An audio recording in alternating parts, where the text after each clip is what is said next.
Mari kita satu di dalam doa. Bapa di sorga, kami bersyukur, berterima kasih karena kami diberikan satu hari di dalam seminggu ini, satu hari perhentian untuk berdiam diri di hadapan Tuhan, untuk datang kepadamu ya Bapa, untuk menyembah Engkau, untuk mengagungkan Engkau, karena kami tahu kami bukanlah pusat hidup kami, karena kami tahu Tuhan bahwa kami bukanlah sumber hidup kami. Kekuatan yang kami miliki sangat terbatas. Kemampuan yang kami miliki Tuhan terbatas. Tetapi kekuatan kemampuan daripada Tuhan itu akan memampukan kami mengerjakan pekerjaan-pekerjaan yang bahkan mungkin saja kami awalnya berpikir tidak mungkin kami mengerjakannya. Tidak mungkin kami menghadapi kehidupan yang semakin sulit ini. Tuhan, terima kasih untuk hari ini. Karena ini adalah hari yang penting untuk kami datang dan merendahkan diri di hadapan Tuhan. Hari yang penting untuk kami melihat lagi hidup kami Tuhan dalam cara pandang Tuhan. Sebab itu biarlah kiranya Engkau menolong kami waktu kami membaca firman Tuhan. Waktu hamba-Mu ini menjelaskan kebenaran firman Tuhan. Biarlah Roh Kudus bekerja di dalam diri kami masing-masing, menerjemahkan firman itu lebih lanjut di dalam kehidupan kami pribadi lepas pribadi. Sehingga Tuhan selesai dari ibadah ini, biarlah kami dapat bersuka cita karena kami tahu firman-Mu sekali lagi menguatkan kami. Firman-Mu sekali lagi meneguhkan kami. Firman-Mu mengembalikan kami ke dalam cara pandang Tuhan. Terima kasih Bapa di sorga. Kami sungguh-sungguh menyerahkan jam pemberitaan firman Tuhan ini dalam pengasihan Tuhan. Berkati untuk kami yang semua ada dalam ruangan ini. Engkau juga memberkati seluruh jemaat yang mendengarkan kebenaran firman Tuhan ini di rumah atau di tempat yang berbeda. Biarlah kiranya kami dapat berkonsentrasi dan kami menghormati kebenaran firman Tuhan yang diberitakan. Sehingga biar dengan sikap hormat juga kami dapat mendengarkan dan memahaminya. Terpuji nama-Mu Bapa, dalam nama Tuhan Yesus kami berdoa. Amin. Silakan duduk jemaat terkasih. Mari kita membaca bagian firman Tuhan yang memang sudah ditentukan oleh gereja untuk kita pahami, untuk kita pelajari bersama supaya kita semakin mengerti kehidupan kita sebagai murid Kristus.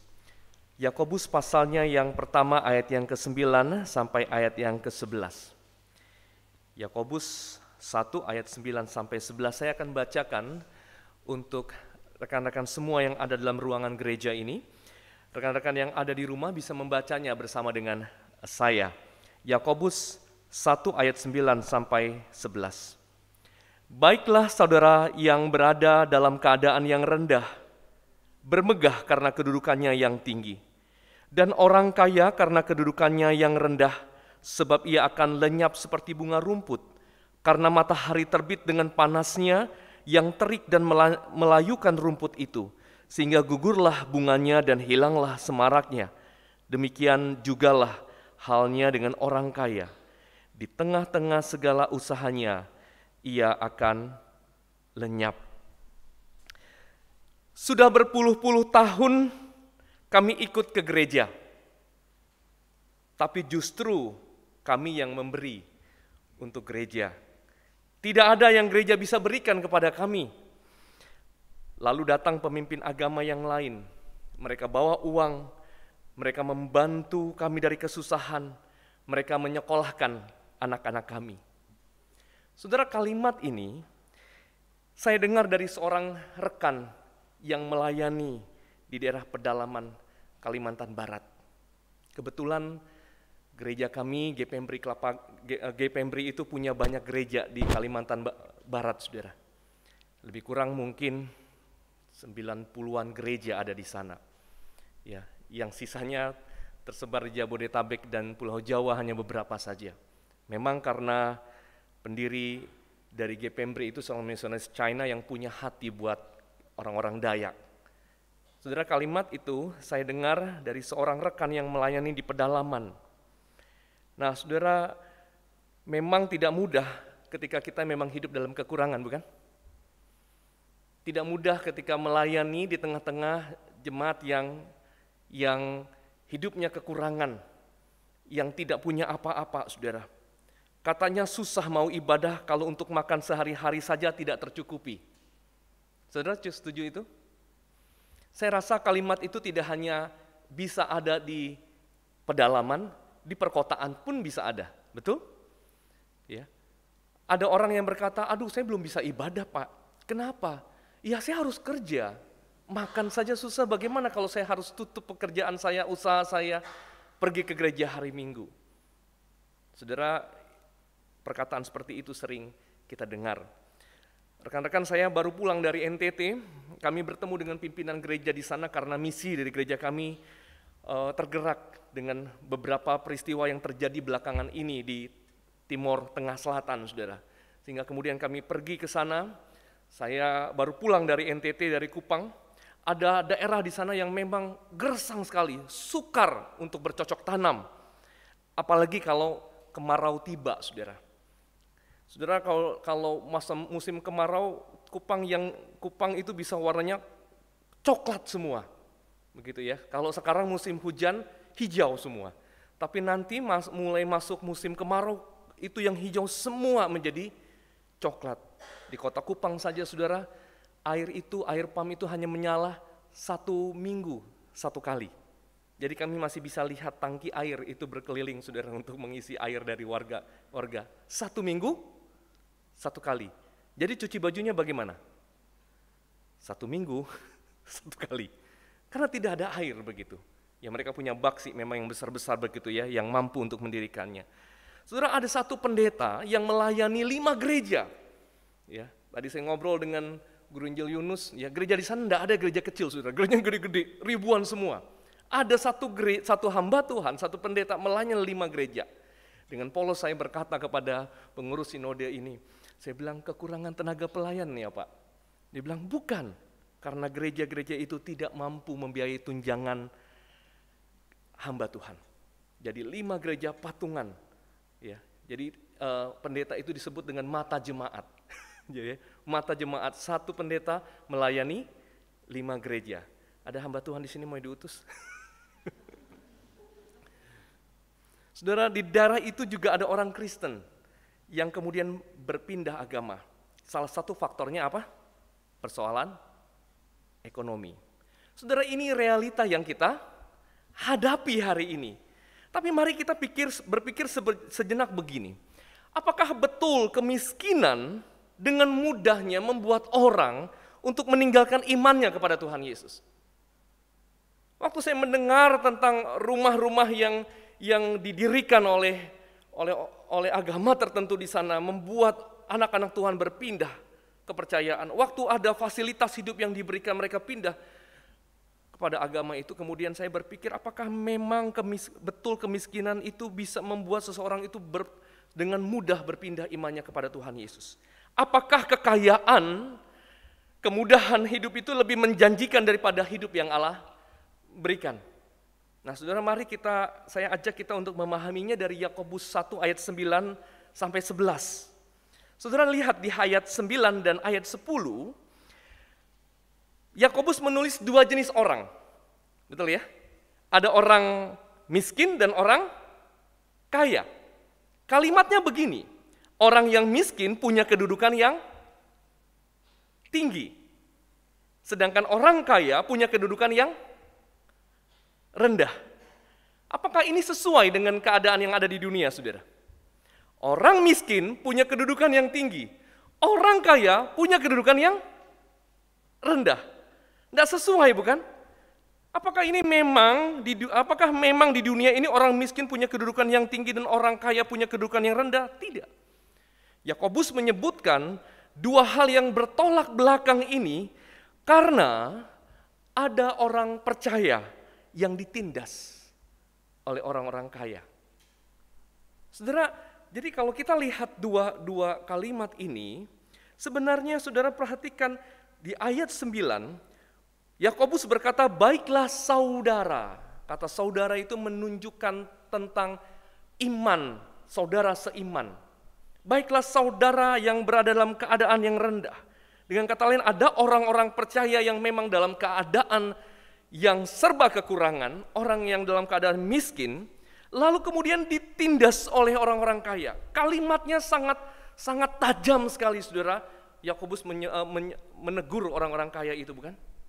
Nanti saudara bisa lihat lagi, karena ini eksposisi, tentu saudara akan sampai nanti di Yakobus pasal 5.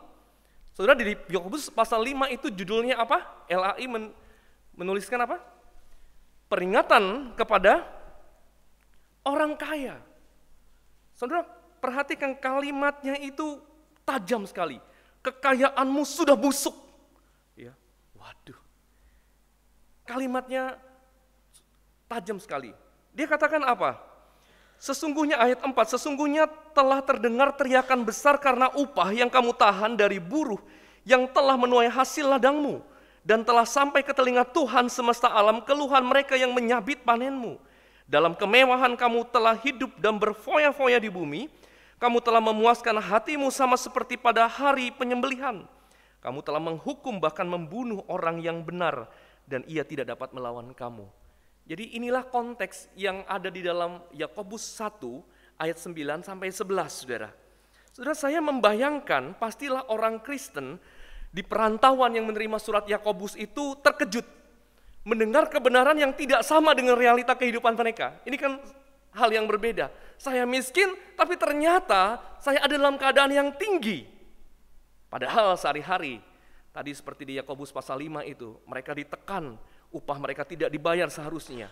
Saudara, dalam keadaan miskin mereka selalu berada dalam keadaan di bawah tekanan keuangan. Dan masyarakat juga memandang rendah orang yang tak berharta, bukan? Apalagi jika tekanan itu dibuat oleh orang yang kaya. Kalau gaji tidak dinaikkan, apa yang bisa dilakukan oleh orang-orang yang miskin itu? Tidak ada, bukan? Di daerah saudara akan bisa lihat ada orang-orang yang membeli hasil panen dari rakyat dengan harga yang sangat murah, tapi kemudian menjual dengan harga yang tinggi. Apa yang bisa dilakukan oleh para petani itu? Tidak ada. Mereka hanya menerima keadaan mereka, saudara. Kemiskinan tidak hanya menyesakkan, tetapi juga menempatkan kita pada pencobaan. Dalam kemiskinan kita bisa berbuat dosa. Dalam kemiskinan sudah berapa banyak orang yang miskin kemudian mencuri.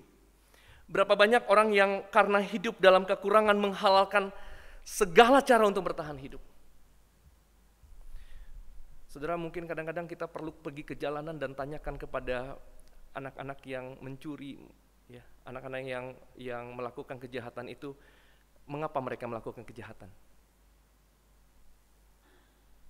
Kalau kita telusuri ke rumahnya, mungkin kita akan mengerti bahwa kemiskinanlah yang membuat mereka melakukan hal itu. Kemiskinan itu bisa menempatkan kita pada pencobaan. Ya. Berapa banyak juga orang yang karena kemiskinannya kemudian meninggalkan Tuhan. Cerita yang tadi saya sebutkan di pendahuluan itu, saudara, adalah buktinya. Ada orang-orang karena kemiskinannya meninggalkan Tuhan. Tetapi saudara, firman Tuhan berkata seperti ini. Saya kutip dalam firman Allah yang hidup, versi Alkitab yang lain. Orang Kristen, ayat 9 ya, orang Kristen yang miskin dan tidak berarti apa-apa di mata dunia ini, seharusnya merasa bangga karena ia dihormati Allah.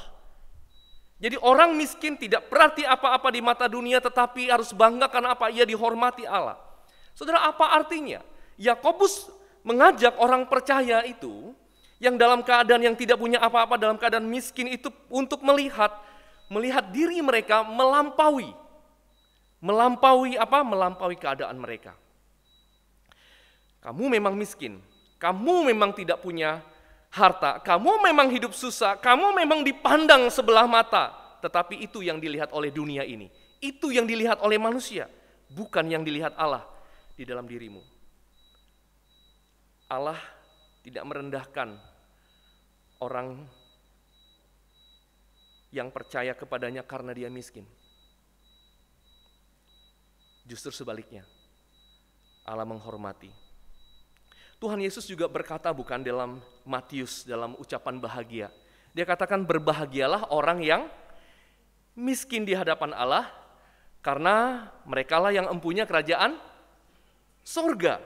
Allah tidak merendahkan yang miskin, Tidak juga meninggikan yang kaya, saudara. Kekayaan dunia tidak memiliki arti di hadapannya. Saudara, kebenaran ini tadi saya katakan ini bertolak belakang dengan apa yang ada di dunia ini. Orang miskin itu kan selalu di bawah dan orang kaya itu selalu di atas. Ya. Kekayaan itu segalanya, betul tidak, saudara? Sebab itu kita berusaha kalau boleh hidup kita ini jangan begini-begini aja. Kalau boleh makin hari makin bertambah. Apa yang bertambah? Kekayaan bukan? Apa yang bertambah? Hartanya bukan? Apa yang bertambah? Gajinya bukan? Uangnya bukan? Kalau boleh kita memiliki lebih lagi. Karena kekayaan itu segalanya. Dan tidak mudah keluar dari konsep yang seperti itu, saudara. Tidak hanya orang yang ada di kota, di desa seperti itu. Tidak hanya orang yang ada di dunia, kadang-kadang tanpa kita sadari, konsep ini pun masuk ke dalam gereja. Saya tidak tahu, saudara, tapi bisa jadi kadang-kadang ada orang yang menduduki posisi tertentu di dalam gereja karena dia kaya. Karena dia kaya. Saudara, ini konsep yang tidak mudah untuk kita singkirkan. Kekayaan itu segalanya. Apa yang diberikan oleh kekayaan, saudara? Kekayaan itu memberikan identitas. Siapa orang paling kaya? Siapa orang kaya di Telugong? Pasti dia punya identitas, bukan? Paling tidak identitasnya ditandai dengan rumahnya, mobilnya, usahanya. Kekayaan itu memberikan identitas. Yang kedua, kekayaan itu memberikan rasa aman, memberikan kenyamanan, betul? Ya, memberikan kenyamanan, memberikan rasa aman. Bayangkan, saudara, kalau saudara punya investasi yang besar, rasanya aman, bukan?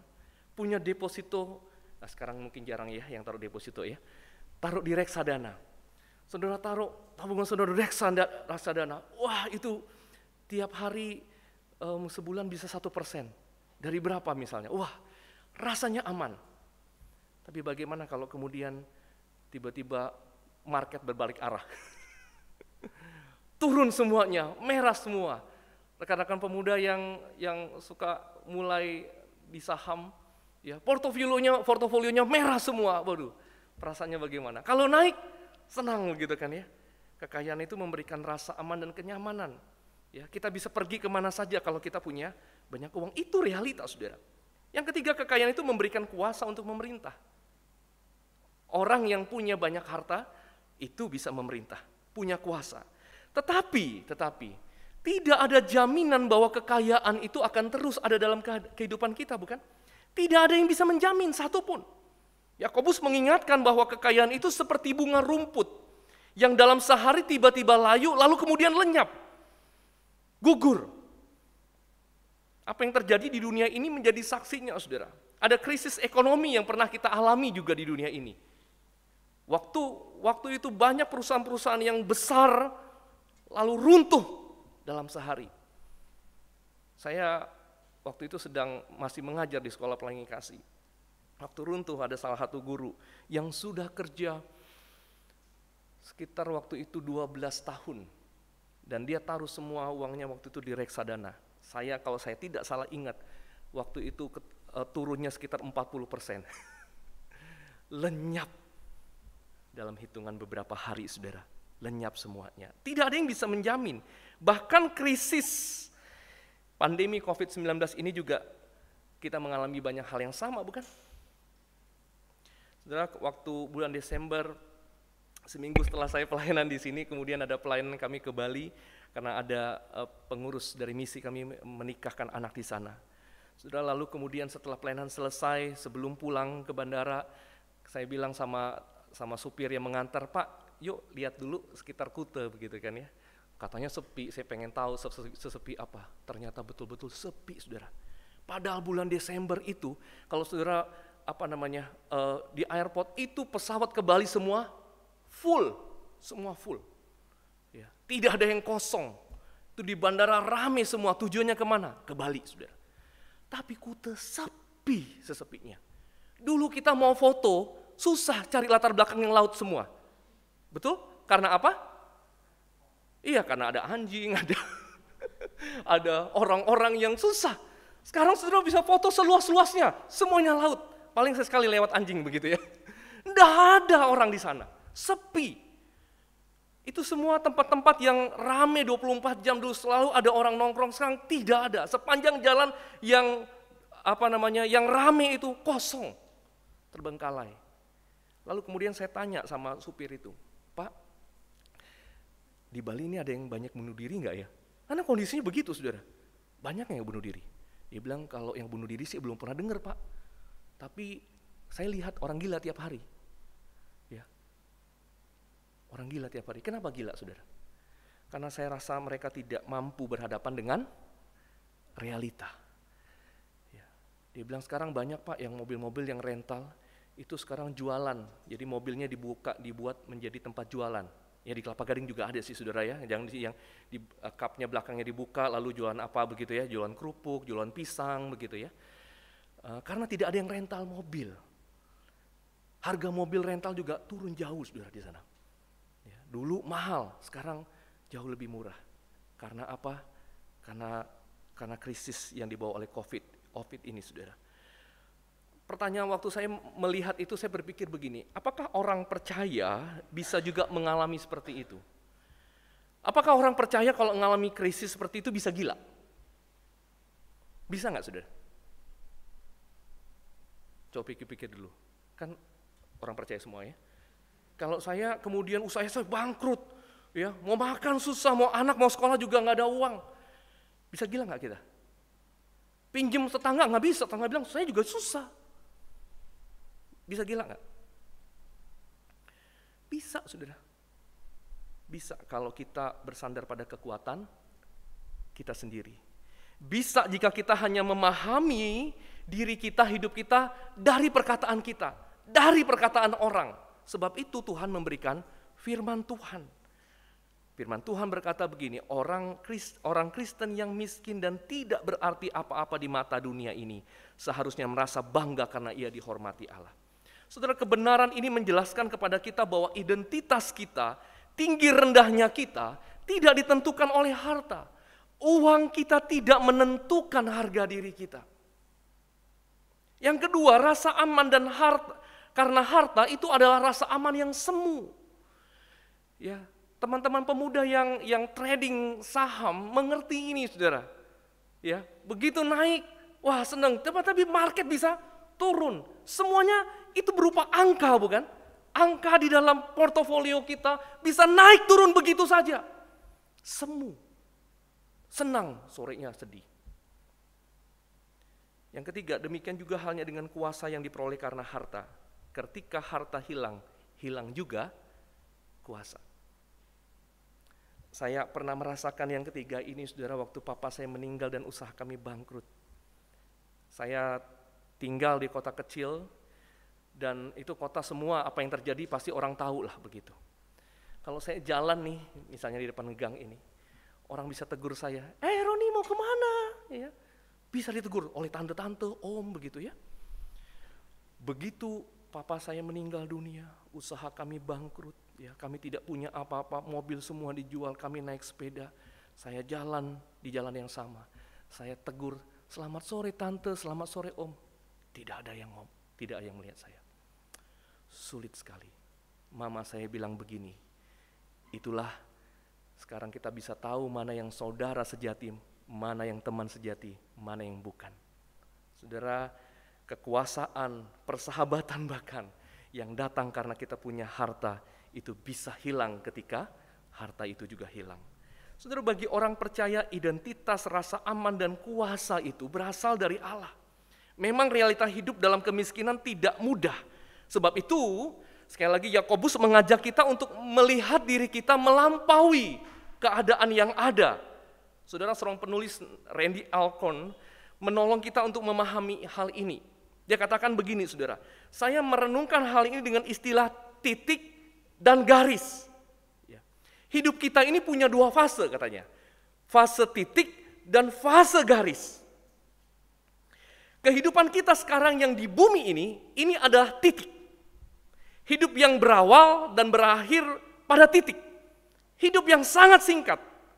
Namun dia katakan, dari titik ini akan ada garis yang terus memanjang sampai selama-lamanya. Garis itu adalah kekekalan saat orang percaya kembali kepada Bapa di surga. Dia bilang sekarang memang hidup kita pada titik ini. Orang yang tidak memandang jauh ke depan hanya pada titik, dia tidak mendapatkan kekuatan yang daripada Tuhan.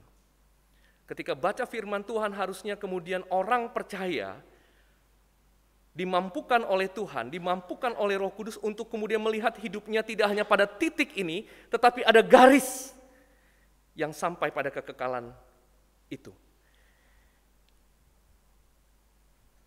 Dunia adalah titik. Rumah kekal saya di langit yang baru dan bumi yang baru berada pada garis itu. Orang yang hidup pada garis, hidup untuk harta yang ada di surga, yang tidak akan pernah berakhir. Saudara, jika kita hidup dalam perspektif garis, saya rasa kita akan berkata juga seperti Rasul Paulus berkata seperti ini, sebab penderitaan yang sekarang ini mengerjakan bagi kami kemuliaan yang melebihi segala-galanya. Jauh lebih besar daripada penderitaan kami, sebab kami tidak memperhatikan yang kelihatan, melainkan yang tak kelihatan. Karena yang kelihatan adalah sementara, sedangkan yang tak kelihatan adalah kekal. Saudara, dalam masa pandemi ini, apa yang saya bahas ini terjadi pada seorang rekan pemuridan. Namanya Julius dan Lingling. Saudara, Julius adalah anak pemuda yang sudah lama saya kenal dan ada di gereja tempat kami melayani. Suatu hari, saudara, tahun lalu, bulan Maret, saya masih ingat 6 Maret, Julius menikah. Dan saya yang diminta untuk menyampaikan firman Tuhan. Saudara, satu hari setelah Julius dan Lingling menikah, Julius dipecat dari pekerjaannya. Dia sebenarnya bekerja bersama dengan temannya. Tapi kemudian dia dipecat. Waktu dipecat, tidak jadi honeymoon. Mereka sudah merencanakan nanti kita susun honeymoon setelah menikah. Tetapi ketika setelah menikah, 1 hari setelah menikah, dia terima kabar dia dipecat. Jadi tidak jadi honeymoon. Lalu temannya bilang begini, kamu bisa kerja, tapi istrimu harus berhenti kerja. Waduh, tidak ada kesepakatan sebelum dengan istrinya. Saudara bayangkan teman-teman wanita ya, begitu pas kalian sedang kerja, tiba-tiba kemudian habis menikah suruh berhenti kerja. Apa yang saudara akan alami? Pasti syok lah, enggak mau. Lalu kemudian suaminya dicekoki dengan doktrin dari temannya ini. Dia bilang, istri itu harus tunduk kepada suami. Kalau istri tidak mau tunduk pada suami, ya pasti ada akibatnya. Ya, ada akan karma yang dialami. Waduh, kalimatnya seperti itu, saudara ya. Istrinya ngobrol dengan saya begitu ya. Ini gimana kok? Saya bilang harusnya tidak seperti itu ya. Ya, saya jamin dia salah menafsirkan firman Tuhan. Saya bilang tidak seperti itu. Saudara, itu pergumulan yang berat, saudara. Karena apa? Karena begitu memang istri tidak mau taat kepada suami, ada yang terjadi. Aki mobil lah suak tiba-tiba, laptop rusak. Suaminya bilang, tuh gara-gara lu gak mau taat. Firman Tuhan udah bilang begitu. Wah, istrinya datang lagi ke saya ngomong gitu. Kok gimana gitu? Saya bilang, kamu berdoa, ya nanti Tuhan bukakan sendiri pikiran suamimu. Ya, saya ngomong sama suaminya, saya telepon, saya bilang, kita bahas PA, saudara. Ya, coba Efesus 5 yang kamu pahami itu betul nggak seperti itu? Saudara, tetapi realita itu kuat sekali kan? Tapi betul, waktu dia nggak taat sama saya kok. Itu coba, ini terjadi, itu terjadi.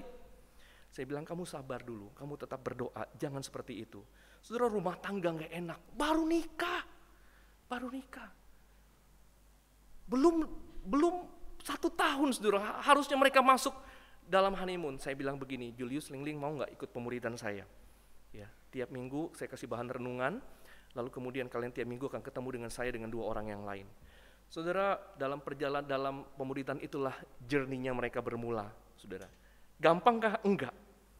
Saudara, setelah itu Julius kemudian melamar di sebuah pekerjaan. Dia dulu studi aplikasi games, dia kuliah di Australia, dia mendalami itu. Saudara, dia diterima di sebuah perusahaan Filipina. Lalu waktu dia diterima, saudara, dapat gaji yang bagus.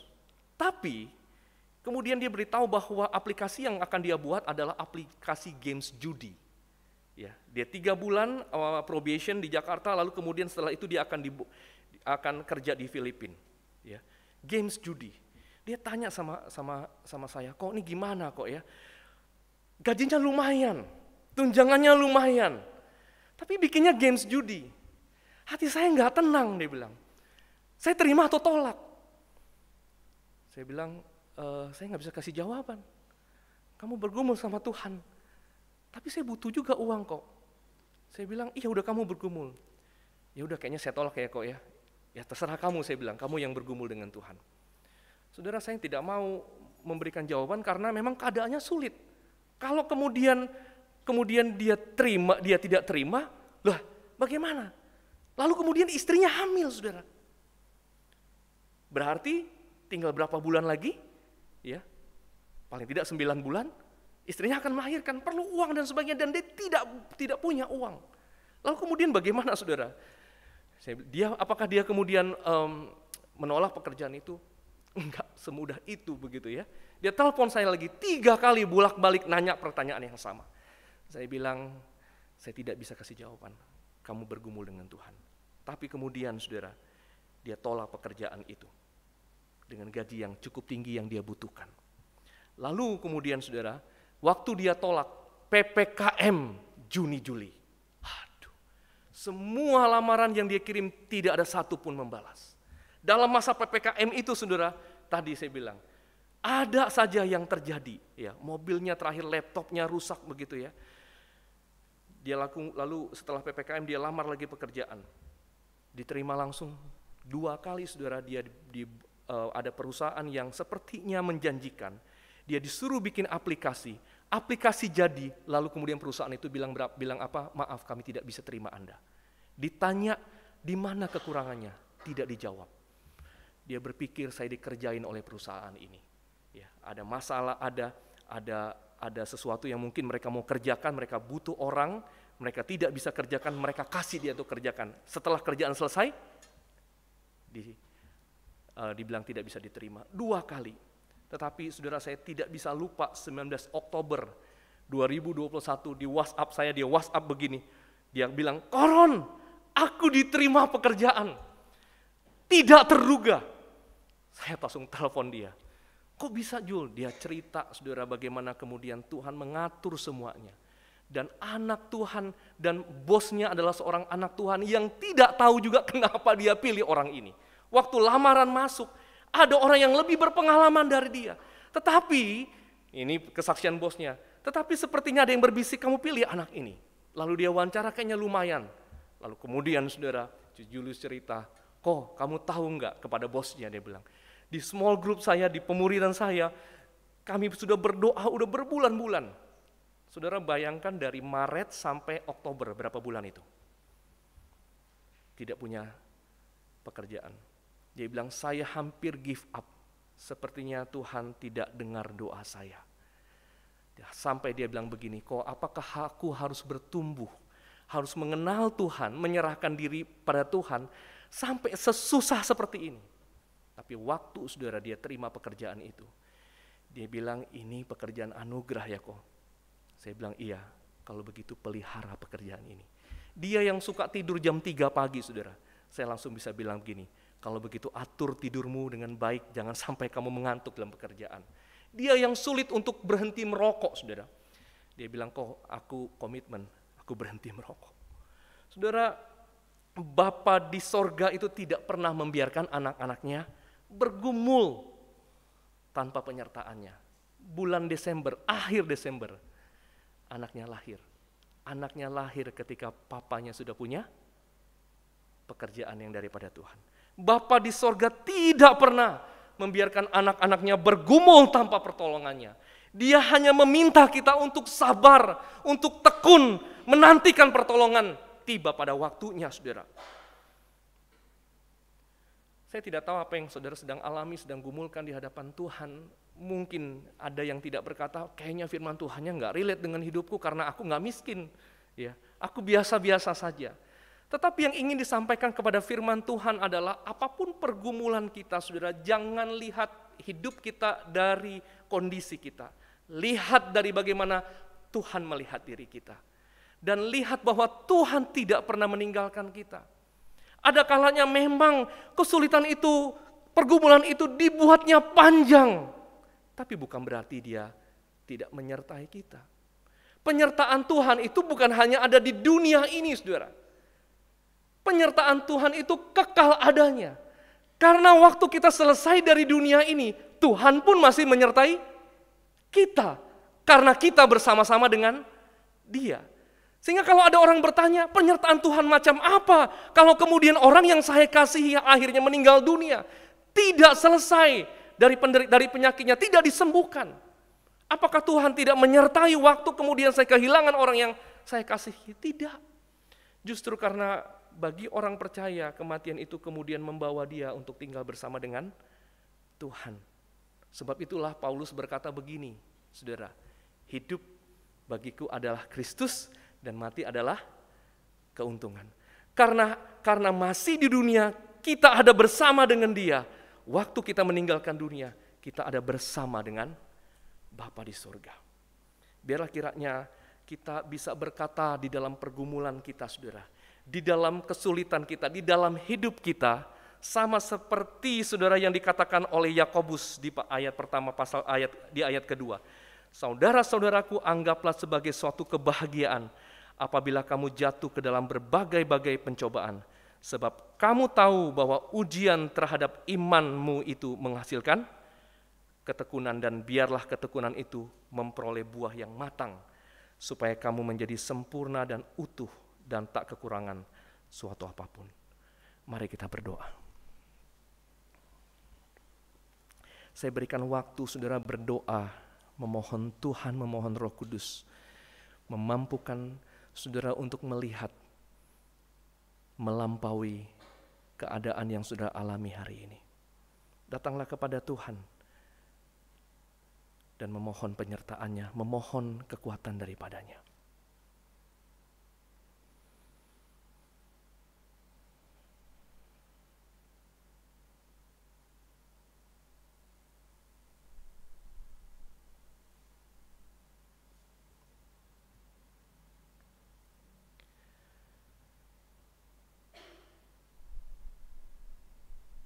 Bapa di sorga, kami bersyukur untuk firman Tuhan yang hari ini kembali mengajarkan kami untuk kami dapat melihat keadaan kami, melihat diri kami melampaui keadaan kami ya Tuhan dari cara pandang-Mu. Kalau hari ini kami ada dalam keadaan yang sulit, seperti yang dibahas dalam firman Tuhan ini, ada orang-orang percaya yang ada dalam keadaan susah secara ekonomi. Biarlah kiranya firman-Mu hari ini mengingatkan kami bahwa Tuhan tidak meninggalkan kami. Ada kalanya memang masa-masa kesulitan ini adalah pencobaan atau ujian yang Tuhan izinkan untuk kami jalani. Biarlah kiranya Tuhan yang memimpin dan menolong kami melewati masa-masa ini. Sehingga satu hari kami dapat bersaksi dalam keadaan sulit Tuhan tidak meninggalkan kami. Atau hari ini Tuhan kami bersyukur karena Tuhan melimpahkan kami dengan berkat-Mu. Sehingga kami dalam keadaan yang sangat baik hari ini. Ya Tuhan, ingatkan kami bahwa harta, kekayaan, berkat yang Tuhan berikan itu tidak mendefinisikan hidup kami.